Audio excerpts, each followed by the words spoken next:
Hello everyone. So in our last class we have discussed about the Ohm's law. If you remember, we have discussed about the Ohm's law, right? So what does it state? What does this state? Ohm's law states that V is directly proportional to I. Fine. But in my last class, right, if I'm not wrong, I think I missed one thing. Sorry for that.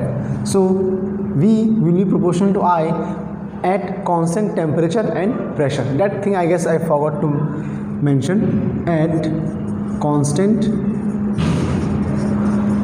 temperature and pressure. Fine. So means the temperature must be constant as well as the pressure. Fine. Then this law will be what? This law will be applicable. Is it okay? Now in my last class, as I told you, we have discussed everything about the Ohm's law, right? No, so today I will going to discuss with you about the what? About the what? Do you remember or not? So today I am going to discuss about the limitations of Ohm's law, right? Limitation. So in class 10, everyone thought that Ohm's law is true everywhere, right? Ohm's law is true everywhere means if in a electric current, right? If in a electric circuit, not current, if in a electric circuit, if the current flows, right? So this law is always correct, right? But now we will see that this law is not correct for all the time, right? Means for all the circuits. Okay? So let's see how. Now see, first limitation. What is the first limitation of ohmic circuit? Or I can say Ohm's law means what? Let's say ohmic, O-H-M-I-C, ohmic circuit, right? As I told you, what is ohmic circuit? The circuit which follows the Ohm's law, right? So what will happen? And if the circuit is non-ohmic, means if the circuit is not following Ohm's law, then what we will call it? क्या बोलेंगे उसे हम लोग? अगर कोई circuit है ना Ohm's law को फॉलो नहीं कर रहा है उसे क्या कहेंगे हम? नॉन ओमिक सर्किट, है ना? Non ohmic circuit, simple language. Fine. अब क्वेश्चन है कि ओम्स लॉ फॉलो क्यों नहीं करेंगे, अंडर व्हाट कंडीशन, है ना? अंडर व्हाट कंडीशन जो आपका जो ये ओम्स लॉ है फॉलो नहीं होता है. फाइन. सो फर्स्ट कंडीशन में क्या होगा बेसिकली, मान लो कि फर्स्ट कंडीशन क्या होगा, सिंपल सा ये होगा कि अगर कोई नॉन ओमिक ओम हुआ है ना, नॉन ओमिक सर्किट अगर होता है कोई, है ना, तो वहाँ पे वो फॉलो नहीं होता है. अब नॉन ओमिक सर्किट होगा कैसे, है ना? नॉन ओमिक सर्किट कैसे हो सकता है ना? सोचो क्या मैं सिंपल आपको एक ग्राफ के हिसाब से अगर समझाने की कोशिश करूँ, ठीक है? अगर एक ग्राफ के हिसाब से समझाने की कोशिश करूँ, अगर let's say this is V and this is I. Fine. This is V and I. I have taken just a simple graph just to show you. Now if you are giving some potential, आप potential दिए जा रहे हो, है ना? आप potential दिए जा रहे हो, ठीक है? बट फिर भी उसमें करंट फ्लो नहीं हो रहा है, right? If I am giving, let's say if I draw a graph like this, so see the current began to flow from this potential. Let's say if it is 0 and if it is 5 volt, right? So after giving 5 volt, the current is flowing through it. Now the reason is why at 1 volt, 2 volt, 3 volt, 4 volt the current is not flowing. क्यों 1 2 3 4 तक current flow नहीं हो रहा था? तो reason क्या होगा इसका? Because of the resistance. अगर उसमें एक हाई रेजिस्टेंस हुआ है ना, अगर कोई मटेरियल है जिसमें एक हाई रेजिस्टेंस, बिकॉज हम पता आपको होगा ये V इक्वल टू हमारा क्या आया था, I इंटू आर, है ना? V is equal to I into R और R into I, same thing. So this V depends on resistance as well, isn't it? This V depends on the resistance as well, right? So अगर मैं इसका R का value निकालूँ, let's say R is equal to what will happen? V by I, right? V by I. So देखो यहाँ पे ये inversely proportional basically R, right? और I जो है इन्वर्सली है. If I increases, right, R must decrease. Fine. And if R increases, अगर R बढ़ेगा तो I क्या होगा, कमेगा, करंट कम होता जाएगा. सो मान लीजिए कोई एक मटेरियल है, फाइन, जिसमें बहुत ही हाई रेजिस्टेंस है, बहुत ज़्यादा, ठीक है? सो एट फर्स्ट टाइम मतलब अगर कम पोटेंशियल दोगे, है ना, if you give less potential to that substance, will the electric current flow through it? No, right? So at 1 2 3 4 है ना, 1 वोल्ट 2 वोल्ट 3 वोल्ट 4 वोल्ट है ना, जब इतना वोल्ट दोगे तो वहाँ पे क्या होगा, करंट फ्लो होगा ही नहीं. क्यों नहीं होगा? Because of the high resistance. जब 5 वोल्ट में दूंगा कि नहीं है तो उस रेजिस्टेंस को ये क्या करेगा, थोड़ा सा ख़त्म, मतलब उस मान लो मैंने दिया 5 वोल्ट है ना, सो 5 वोल्ट में से जब मेरा 4 वोल्ट ऑफ वर्क डन किया था कि नहीं है, इसको तो खा जाएगा, कौन खा जाएगा? इसको खा जाएगा रेजिस्टेंस, मीन्स कैंसिल कर देगा, बच गया 1 वोल्ट, तो 1 वोल्ट से मेरे क्या आ जाएगा, सिंपली करंट बाहर आ जाएगा। सिंपल सोच समझ रखिए, है कि नहीं है? सो एट दिस कंडीशन देखो, ये ओम्स लॉ सेज दैट जितना मैं वोल्टेज दूंगा उतना ही करंट बढ़ना चाहिए, राइट? बट इस केस में देखो, under this condition Ohm's law does not follow. Fine. Why? The simple answer is because the resistance. If the resistance of material is very high, right? If the resistance of a material is very high, then Ohm's law is not followed by the conductor. Fine. Is it clear or not? याद रहेगा आएगा सब लोग को, है ना? Ohm's law हमेशा आपका सही नहीं होता है, ठीक है? Now ये हमारा हो गया नॉन ओमिक सर्किट के लिए। अगर कोई सर्किट नॉन ओमिक है तो उसके लिए होगा, है ना? Number two is very very interesting. What is number 2? Do you know? Now see, if you give, let's say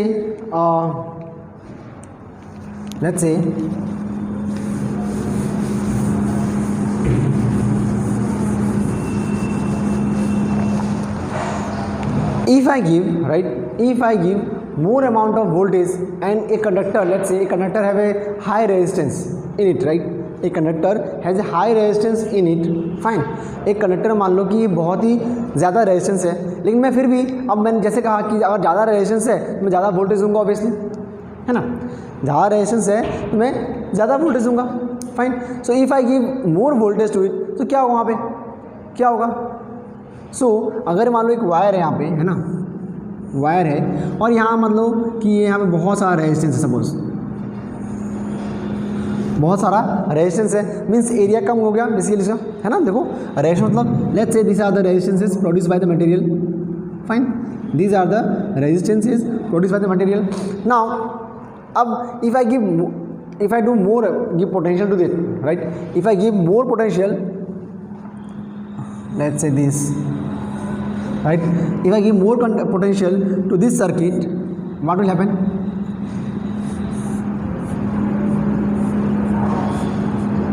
See, मैं बहुत ज़्यादा ही इसमें हाई पोटेंशियल अप्लाई किया मैंने, suppose V, as you can see battery का कनेक्शन है मेरा, बहुत ज़्यादा है, fine. If I give more potential to this substance, what will happen? क्या होगा? सो ज़्यादा दूंगा तो क्या होगा? इलेक्ट्रॉन का जो ये जो इलेक्ट्रॉन्स है, यहाँ से इलेक्ट्रॉन तो निकलेगा, है ना? इलेक्ट्रॉन स्ट्रक तो करेगा. इससे फ़ायदा क्या होगा? इससे मतलब क्या होगा? जो इलेक्ट्रॉन्स है ना, जो इलेक्ट्रॉन्स को, नंबर ऑफ इलेक्ट्रॉन्स जो है उसको रेजिस्टेंस ऑब्वियसली अपोज करेगा, मूव करने देगा नहीं. जब अपोज करेगा, लेट्स से कि सोचो कि मैं यहाँ पे हूँ, ठीक है, आप यहाँ अपोज करना मतलब क्या कि आप आगे आने की कोशिश कर रहे हो, ठीक है, आप आगे आने की कोशिश कर रहा हूँ और मैं लेट्स से सिक्योरिटी गार्ड, मैं मान लो, चलो मैं ही बनता हूँ security guard for time being, fine. Gate में सपोज लाइक आपका स्कूल, आई गेस सबका स्कूल गए होंगे, या सोचो कि like just think about the matric exam that you given, SLC exam that you given on the very first day. If you remember, just remember your first day of your metric exam, right? That English exam or whatever exam you had, right? So at the very first day, lots of people come at the center, isn't it, with their parents. So on the gate means a huge amount of crowd is created, isn't it? तो जब gate खोलता है वो, है ना, when the watchman or the security guard, whoever is there on the gate, right? Whenever he open the gate, what happens? सब ऐसे भागना शुरू करते एकदम साथ में, है ना, एकदम लाइक क्या हो रहा है ना, मतलब दोबारा एग्जाम मिलेगा ही नहीं करने के लिए, देने के लिए, है ना, इतना जल्दी से जाना होता है ना. सो एट दैट टाइम क्या होगा? There will be lot of more collusion और नॉट, सब तो एकदम साथ में जा पाएंगे बिकॉज गेट तो एक स्पेसिफिक छोटा होगा, इतना होगा, इतना होगा, इतना होगा, थोड़ा बड़ा होगा, लेकिन लोग जो है कंपेरेटिव, है ना, people, number of peoples are more compare that area. So लोग एक साथ में घुसने की कोशिश करते हैं basically. I have seen most of the guardians do, I don't know what about you, but if you have seen और if you have done also, chances है कि आपने भी किया हो या आपने बस देखा हो, बस दूर से देख रहा हूँ मैं, बस कुछ नहीं करूँगा मैं, तो मैं आराम से जाऊँगा उसमें. ये भी होता है लाइक मी, मैं तो आराम देखा, आराम से 10 मिनट बाद ही जाऊँगा, कौन सा कुछ हो जाने वाला है ना. पहले क्या कर लेंगे हम लोग, सीट ढूंढना पड़ेगा, है ना, और सीट तो मेरा फ्रेंड ढूंढ दे सकता है मुझे। So simple common sense use करना है। So at that time logically at that time मतलब माइंड काम करता नहीं है सबका, है ना, सबको लगता है panic, they are all in the panic mode. तो सब एक साथ में जाते हैं, सब एक साथ जाते हैं तो क्या होता है, कॉल्यूशन बढ़ता है ना। कॉल्यूशन बढ़ता मतलब क्या, कि आपस में टकराते रहते हैं कि नहीं है। सो सोचो कि अगर मैं जस्ट सोचो कि जस्ट ये 2 फिंगर है ना, और इसको मैं जोर से मारा, है ना, सोचो जोर से मारा, लगा है ना, ये लगने के बाद ही आपका थोड़ा हाथ में थोड़ा सा हीट टाइप फील नहीं होता, थोड़ा गर्म नहीं होता है पार्ट, है ना। मतलब जब कोई दो बॉडी है ना, सिंपल 2 बॉडी ऑब्जेक्ट जब कोलाइड करता है, आपस में टकराता है, तो वहाँ क्या होता है, सिंपल एक हीट प्रोड्यूस होता है, राइट। सो क्या जब यहाँ पे इलेक्ट्रॉन जब कोलाइड करेगा इसके लिए, है कि नहीं है, या इसको जब रोकेगा, है ना, कोलाइड करेगा, या फिर बोलेगा रेजिस्टेंस का काम क्या है, रोकना, इलेक्ट्रॉन से आगे आगे बढ़ रहे हैं ना, क्या बोलेगा, ये इलेक्ट्रॉन, मान लो ये इलेक्ट्रॉन्स है, ये ऐसे करके आगे बढ़ रहा है ना। और लेकिन ये जो दूसरा मान लीजिए, ये जो रेजिस्टेंस का काम है, मटेरियल जो आपका मटेरियल होता है ना, तो क्या करेगा वो इस पॉइंट एकदम कोना मार रोक देगा, इसको बोलेगा ऐसे कैसे जाओगे भैया, थोड़ा रुकावट दूंगा, तो आपस में टकराना तो पड़ेगा ना, they will have to collide at some point, थोड़ा सा ही। तो एट दैट टाइम क्या होगा, उस पॉइंट पे ही एक हीट प्रोड्यूस होगा, है कि नहीं है। सो दैट हीट हमने अपने क्लास में पढ़ा था, H इज इक्वल टू क्या होता है, I/R²T, आपको याद होगा। तो हमने हीट का फॉर्मूला क्या पढ़ा था, I/R²T, sorry not I/R²T, I²RT था, सॉरी ये आपका I²RT था, है ना। So if you have forgotten please go through once the heat formula of heat, right, that we have done class 10, right, class 10 में आपने ऑलरेडी ये चीज़ किया था, right. H is equal to I²RT, fine. So that heat will be produce there, see बहुत सारा heat produce यहाँ होगा।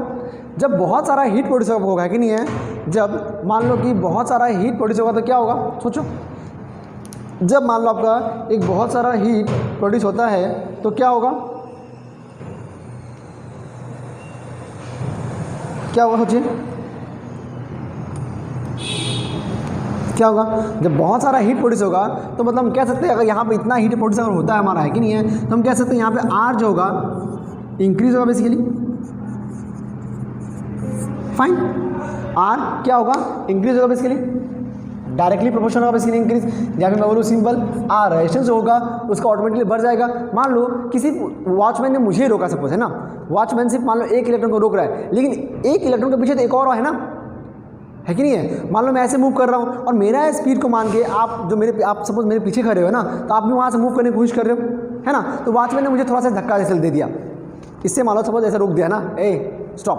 सो जब आप भी तो मोशन में हो ना, जब आप आओगे आगे तो आप भी तो मेरे से टकराओगे, है कि नहीं है। सो इनडायरेक्टली क्या होगा कि बहुत सारा इलेक्ट्रॉन्स आपस में कोलाइड करना स्टार्ट कर देगा, है ना। बहुत सारे इलेक्ट्रॉन क्या होगा, आपस में कोलाइड करना स्टार्ट कर देगा, और कोलिशंस क्या बढ़ेगा, अगर जितना कम इलेक्ट्रॉन मूव कर आगे बढ़ पाएगा ना, मान लो कि मोशन जितना जो आपका जो नंबर ऑफ इलेक्ट्रॉन्स है ना, जितना कम आगे बढ़ेगा उतना ज़्यादा हम कहते हैं, क्या कहते हैं उसे, रेजिस्टेंस। जितना ज़्यादा कोई मटेरियल करंट को, इलेक्ट्रॉन को जो अपोज कर पाएगा ना, उसका मोशन को रोक पाएगा, उतना ही ज़्यादा उसमें क्या होगा, रेजिस्टेंस फॉर्म होगा, है कि नहीं है। सो बेसिकली इसीलिए आपको क्या होता है, बेसिकली R इंक्रीज होता है टाइम टू टाइम, है ना।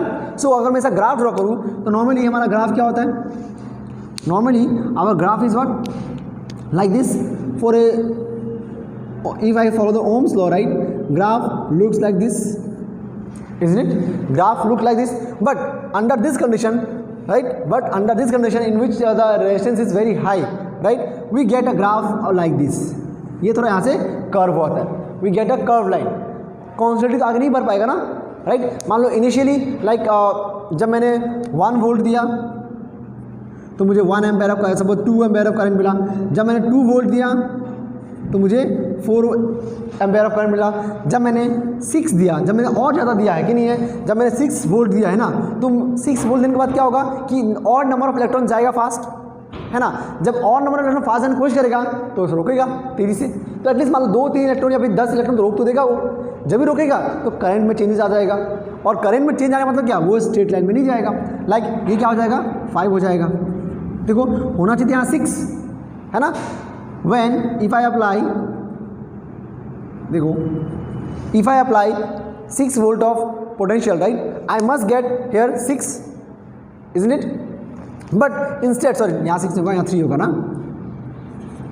So instead of getting 6 ampere of current I am getting how much, 5 less ना। So if less, then it will become curve, or down, it will come down, right? यहाँ होना 6 यहाँ होता normally, है ना, 6 यहाँ पे होता, तो इससे एक कम, तो यहाँ 5 एक थोड़ा कर्व हो जाएगा, ठीक है। सो जहाँ कर्व हो गया मतलब ये ओम्स लॉ फॉलो नहीं किया है कि नहीं है। So this are the simple limitation of Ohm's law. Hopefully it is clear to you, right? They are the simple limitation of Ohm's law. First is your about the non-ohmic circuit, and the second because of the heat. Okay? The second limitation is just because of what? Heat. अगर जितना heat produce करोगे, है ना, उतना ही ज़्यादा क्या आपका वहाँ पे रेजिस्टेंस बनेगा, और जितना ज़्यादा रेजिस्टेंस बनेगा आपका जो कर्व है ना, जो ये लाइन है वो क्या किस में चेंज हो जाएगा, बेसिकली एक कर्व में चेंज हो जाएगा. Fine. Hopefully it is clear to you.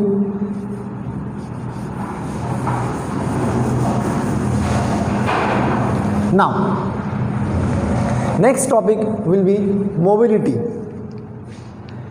Next topic is our mobility. Very simple topic. मैंने बस बीच में डालते हैं इसे, है ना. मोबिलिटी क्या है? देखो nothing, it is just mobility is nothing but just, I am again repeating, it is just a ratio of drift velocity and electric field. Mobility is nothing but a ratio of drift velocity, and again I am repeating, it is just the ratio of drift velocity and electric field. Fine. And it is denoted by nu is equal to Vd. Vd, I guess you know what is Vd, drift velocity, and E for electric field. Fine. Now tell me, what was the expression that we have got for drift velocity? I guess you remember. Just write it there. In place of Vd, just write it. What you'll get, see. So I guess you've written, right? So it was q e tau by m. I guess you got, I guess you know what is q, right? The charge. And if you want to write tau q as e also, you can write, you are allowed to write that, your choice. Fine. So q e tau by m by e. So this e will cancel out. So only q tau by m will left. So this is your expression for mobility. Fine. Mobility means the test charge carrier that we need. Just the ratio of what? Drift velocity and the electric field. Okay. This is very small part. A small part that may come for 1 mark or 2 mark. Fine. Now, hopefully it is clear to you, right? What is tau? Tell me, what is tau that we have been using there? Is it torque?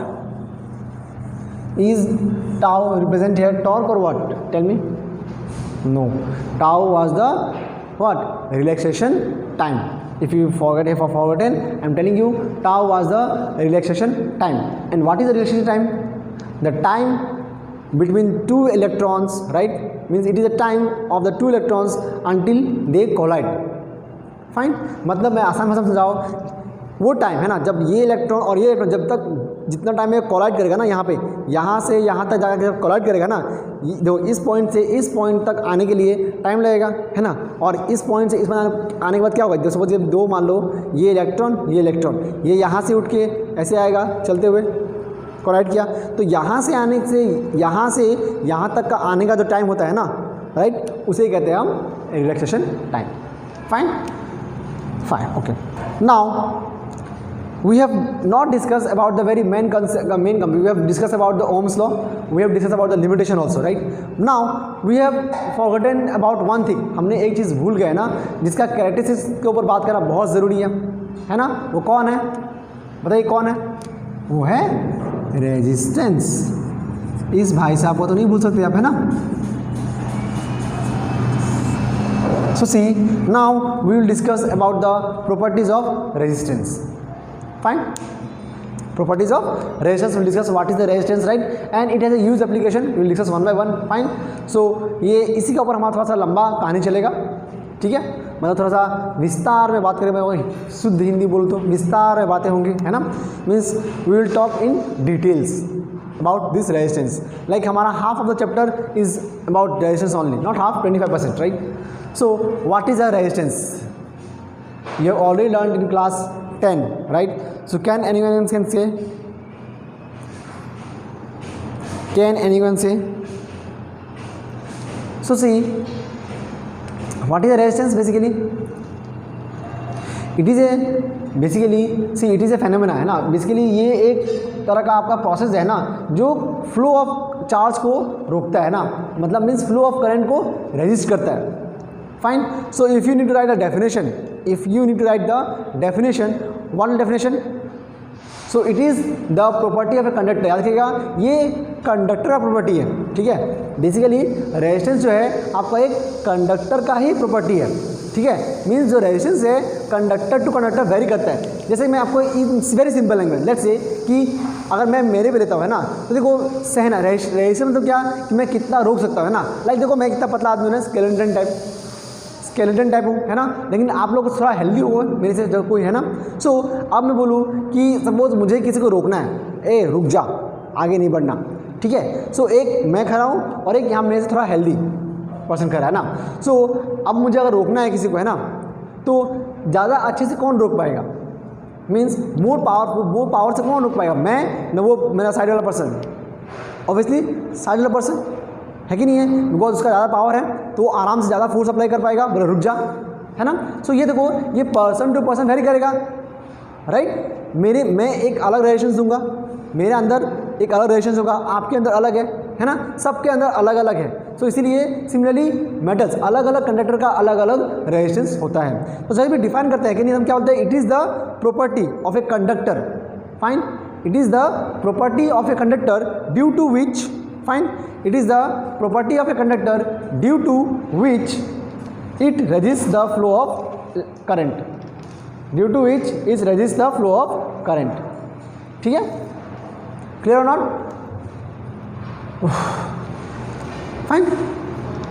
It is the property of current, sorry, property of conductor due to which it resists the flow of current. उसका मेरा property है जो मैं आने से रोकता हूँ, ठीक है ना.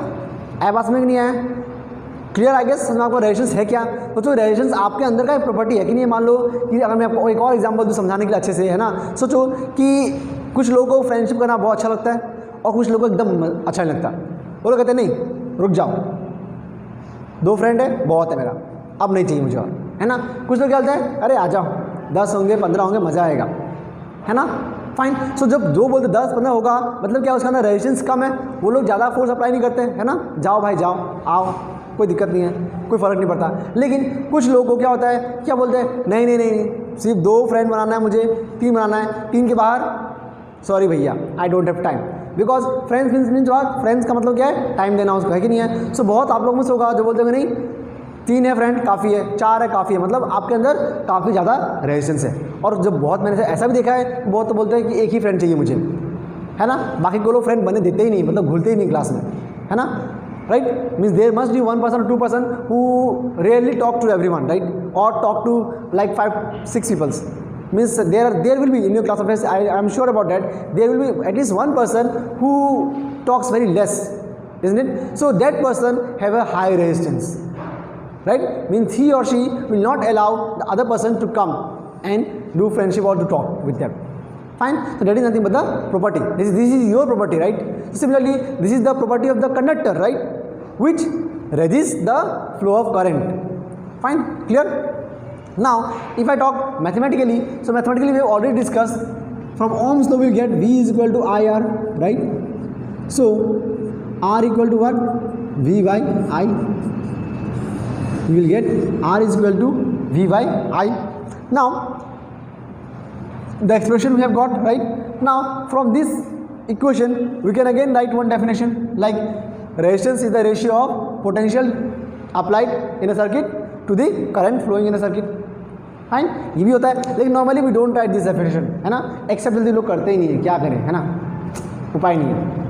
So you must write that what is a resistance, it is the property of a conductor. I am repeating again and again, it is nothing but the property of a conductor, fine, which resists the flow of electric current. Fine. So we have got this expression. Now what will be the SI unit of this? SI unit, I guess everyone know who found this resistance, Ohm. So he gave his name and symbol is like this, Ohm. Fine. So very simple. देखो जो खोजते हैं ना चीज़ ना वो अपने नाम पर दे देते हैं, कभी सोचा है क्यों करते हैं ऐसा? क्योंकि उनको मॉर्टल है बेसिकली हम लोग, है ना, उनको इमॉर्टल बनना, मतलब हमेशा उनका नाम याद रहे। देखो आप ना चाह के भी उसका नाम याद रखना पढ़ना पड़ रहा है ना। लाइक आप कुछ बड़ा करोगे तो मुझे ना चाह के भी आने वाला फ्यूचर जनरेशन होगा, आपका नाम याद रहेगा उसको, है ना। तो सिंपल लॉजिक है सब, इसलिए नाम दिया था। सॉरी, ठीक है तक ना। द क्वेश्चन है राइज कि ये जो रेजिस्टेंस है इसका कॉज क्या है? What is the cause of the resistance? ये रेजिस्टेंस पैदा ही क्यों होता है ना? ये रेजिस्टेंस पैदा ही क्यों होता है ना? कॉज क्या है इसका?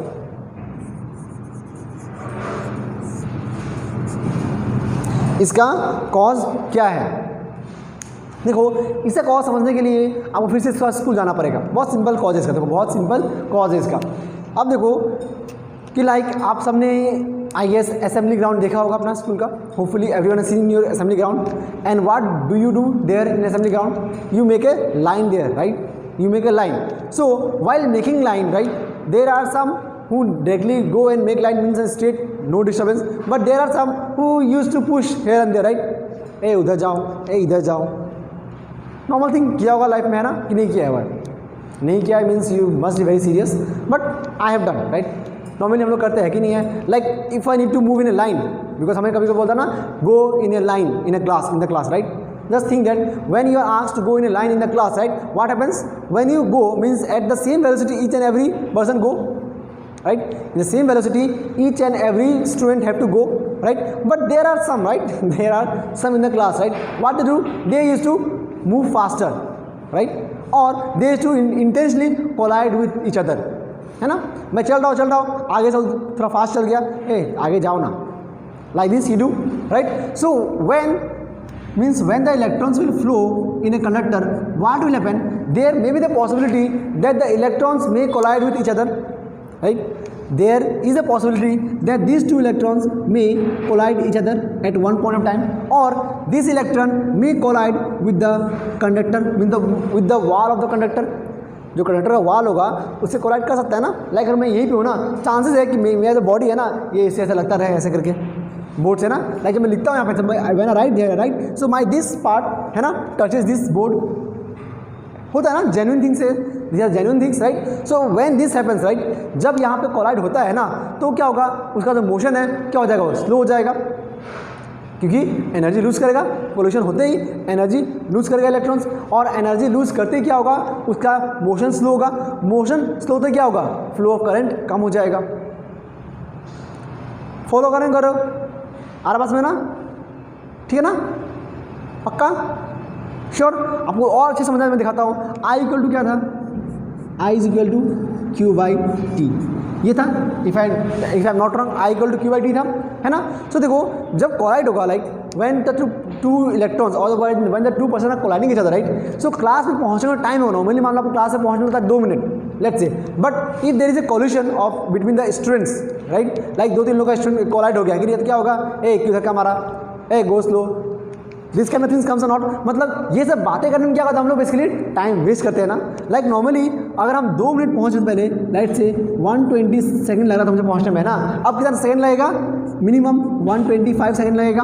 5 सेकंड मानता हूँ मैं, लेट अस एज्यूम कि 5 सेकंड आपको एक्स्ट्रा लगा पहुँचने में, फाइन एज्यूम, हाँ मत बोलना, सो लॉजिक मत लगाना ये 5 सेकंड नहीं एक्स्ट्रा कैसे ज़्यादा लगेगा सर, तो है ना, सिंपल बोल रहा हूँ, जस्ट एज्यूम 5 सेकंड ज़्यादा लगेगा। तो देखो यहाँ पे टाइम बढ़ गया ना, and we know I is inversely proportional to time.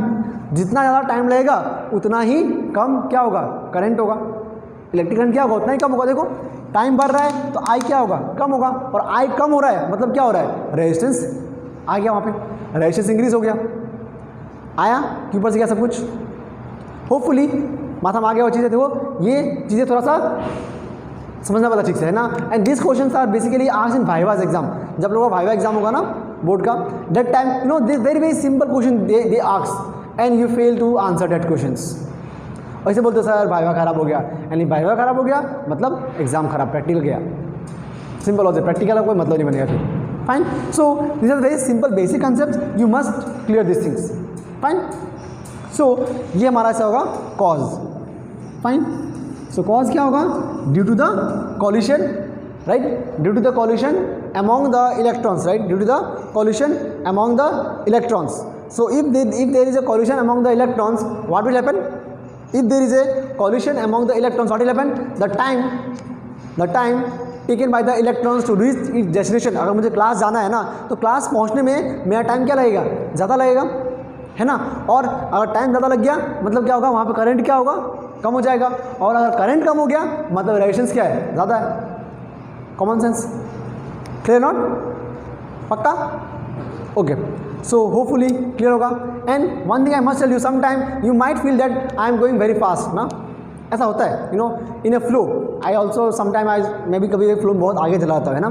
So if you feel like that you can just in your video there is a playback option ना, just slow down it, right, from 1 you can see at 0.75 और 0.50 according to your speed, ठीक है। So just a simple information दे दिया मैंने आपको, अगर लगे ऐसा तो आप लोग ऐसे करके वॉच कर सकते हो उसको, fine, okay. Okay, now the next thing will be, we have discussed the resistance, we have discussed the cause. Now we will discuss on what factors affecting the resistance, means resistance के ऊपर है ना, resistance कौन सा factor के ऊपर depend करता है। जैसे मैंने कहा ना, it is the what, it is the property of the conductor, है ना। तो आपको क्वेश्चन में आना चाहिए था कि अगर ये प्रॉपर्टी का कर रहा है कि नहीं है, तो वो प्रॉपर्टी क्या क्या हो सकता है, मतलब एक साइन देना पड़ेगा। लाइक मैंने बोला कि सपोज किसी को कोरोना है, सपोज बोला ना हो तो अच्छा है, सपोज किसी को कोरोना है तो कोरोना होने के लिए उसका सिम्टम्स दिखाई देना पड़ेगा ना, right, that symptoms must be seen clearly. Similarly the property we must see here. So what will be your the factors affecting the resistance, fine, factors affecting the resistance. So what are the factors affecting the resistance? See, the factors affecting the resistance is what, first of all on length. It means the resistance is affected by the length of the conductor. How, now the question come, how, length पे ये कैसे depend करता है, या है ना। तो देखो, अगर एक कंडक्टर बड़ा सा है, मान लो कि मुझे अगर सपोज जस्ट थिंक कि मुझे मेरा क्लास सपोज लाइक बहुत दूर है, like let's say 200 metre, assembly ground से मेरा क्लास सपोज 200 मीटर पे है ना। तो जितना ज़्यादा डिस्टेंस होगा ना उतना ही ज़्यादा कॉल्यूशन करोगे आप लोग, है ना। इतने तो अच्छे हो नहीं आप लोग, है ना। More number of collision will there, if there is more number of collision what will happen, there will be more resistance, right. So R is directly proportional to L, जितना ज़्यादा लेंथ होगा उतना ही ज़्यादा क्या होगा, रेजिस्टेंस होगा, fine, clear not this part, more the length more is the resistance. मैं फिर से बोल रहा हूँ, if you need to understand this just think about the assembly ground, I am again telling very simple way to understand, fine, you can easily relate to it. Again now let's say about area of the conductor, right. आपने देखा होगा कि like हमारा fan में जो wire होता है और जो एसी का वायर होता है दोनों अलग अलग होता है ना। एक देखो इतना पतला वायर होता है फैन का और एसी का इतना मोटा मोटा वायर होता है ना। रीज़न क्या है इसका, क्यों? क्योंकि देखो फैन को कम अमाउंट ऑफ करंट मिलने चलता है, लेकिन एक एसी को ज़्यादा अमाउंट ऑफ करंट चाहिए होता है ना। और ज़्यादा अमाउंट ऑफ करंट चाहिए तो रेजिस्टेंस क्या होना पड़ेगा, कम होना पड़ेगा, है ना। इसलिए पतला वायर में क्या होता है, इसलिए रेजिस्टेंस ज़्यादा होता है एंड मोटा वायर में रेजिस्टेंस कम होता है कंपैरेटिवली, ठीक है। मैं फिर से बोला कंपैरेटिवली, है ना। सो नाउ अगर एरिया मान लो गेट, एक जो गेट है ना वो डोर है ना, अगर डोर आपके पास है घर में, है ना, तो अगर डोर छोटा होगा, अगर डोर लेट से इतना का है ना, यहाँ से कितना आदमी घुस पाएगा, एक ही आदमी हार्डली, वही मेरे से आदमी को अगर थोड़ा हेल्दी हुआ तो घुस ही नहीं पाएगा, है ना। मतलब उसको ज़्यादा एरिया चाहिए। और अगर गेट बहुत बड़ा हुआ है ना तो एक साथ 4-5 तो आराम से लगा जा सकते हैं, मतलब 4-5 इलेक्ट्रॉन एक साथ फ्लो करेगा, है ना। 4-5 इलेक्ट्रॉन एक साथ फ्लो करेगा एक ही गेट से। लेकिन अगर गेट छोटा हुआ तो मैक्सिमम 2 इलेक्ट्रॉन फ्लो करेगा, लेकिन ट्राई तो सभी करेगा ना, एक साथ घुसने सब ट्राई करेगा, है ना। सो अगर गेट बड़ा हुआ तो आसानी से घुस जाएगा, गेट छोटा हुआ तो क्या होगा, कॉल्यूशन ज़्यादा होगा। और कॉल्यूशन ज़्यादा हुआ मतलब रेजिस्टेंस हाई है, कॉल्यूशन कम हुआ मतलब रेजिस्टेंस क्या है, कम है ना। सो एरिया क्या होगा, इनवर्सली प्रोपोर्शनल टू दिस, ठीक है। सो ये हो गया factors affecting, fine. So simple हो गया, ये सब सिंपल आपने ऑलरेडी पढ़ा हुआ है क्लास 10 में, मैं बस आपको एक बार रिमाइंड कर दिया, ठीक है। So in our next class we will discuss further about this, fine. इसके आगे हम लोग पढ़ेंगे, ठीक है।